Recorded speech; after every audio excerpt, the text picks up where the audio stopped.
আজকে কিন্তু বিচার বিভাগ এই যে ছেড়ে দেওয়ার নির্দেশ দিয়েছি ছাত্রদেরকে, তাহলে অন্যদেরকে আটকে রাখছেন কেন?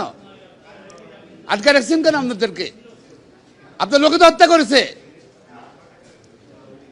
ছেড়ে দিবেন যদি আপনার শুভঙ্করের ফাঁকি, ছেড়ে দিবেন ছাত্রদেরকে, মামলা রেখে দিবেন।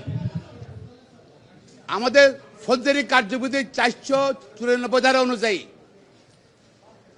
সরকারের নির্বাহী আদেশে যে কোনো মামলা প্রত্যাহার করা যায়, যে কোনো আসামি নাম প্রত্যাহার করা যায়, যা সকল আসামির নাম প্রত্যাহার করা যায়। আমি দাবি করছি এই কোটা আন্দোলনে যত মামলা হয়েছে যদি আপনার ছেড়ে দেওয়ার যদি মানসিকতা থাকে, তাহলে ফৌজদারি কার্যবিধির 494 ধারা অনুযায়ী সরকার নির্বাহী আদেশে দেশের সকল মামলা প্রত্যাহার করেন। ছাত্রদের সঙ্গে প্রতারণা করবেন না, এটা প্রতারণার সামিল। আপনারা বলছেন যে রংপুরে আবু সাইদ হত্যা মামলায় 2 জন পুলিশকে সাসপেন্ড করা হয়েছে। পত্রিকা দেখুন সাসপেন্ড কেন করা হয়েছে, বলা আছে প্রফেশনাল মিসকন্ডাক্ট, অর্থাৎ শৃঙ্খলাজনিত কারণে, অসাধারণের জন্য তাকে সাসপেন্ড করা হয়েছে। আবু সাইদ হত্যাকাণ্ডের জন্য কারণে সাসপেন্ড করা হয় নাই। এটা একটা প্রতারণা, লোক দেখানো প্রতারণা, ট্র্যাপ। এটা শুভঙ্করের ফাঁকি। আর এফআইআর তো লেখছে নেই যে আন্দোলনকারীর কারণে আহত নিহত হয়েছে। পত্রিকায়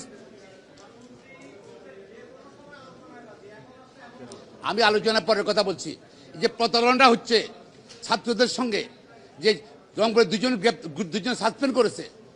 হত্যা মামলায় সাসপেন্ড কি আসা যায়? হত্যা মামলায় সাসপেন্ডের সুযোগ আছে? হত্যা মামলায় গ্রেপ্তার করতে হবে, কগনিজেবল অফেন্স, অ্যারেস্টেবল অফেন্স। হ্যাঁ, কেন লেখছে এটা? এই জন্য লেখছে, কেন লেখছে এটা? আবার দেখাচ্ছে যে 2 জনকে সাসপেন্ড করছে।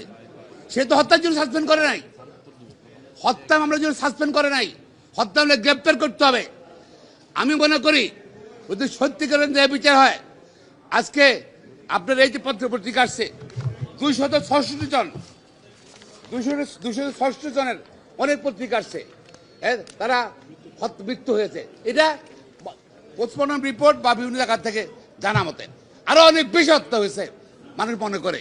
সুতরাং এই হত্যাকাণ্ডের 140 জন বলছেন, আপনারা 50 জন বলছেন হত্যা হয়েছে। তাদের পোস্টমর্টম রিপোর্ট জনসম্মুখে আনেন, প্রত্যেকটা ছাত্রী গুলিতে মারা গেছে, বেশিরভাগ গুলিতে মারা গেছে। আর সেই গুলি ব্যবহার করে আমাদের পুলিশ বাহিনী, আইনশৃঙ্খলা বাহিনী, চাইনিজ রাইফেল বা অন্যান্য যে অস্ত্র। তাইলে হলে প্রকাশ করেন না কেন? আপনারা বলেছেন যে এই কি জানি একটা বিচার বিভাগ তদন্ত কমিটি করছেন। বিচারিক তদন্ত কমিটি কি করবে?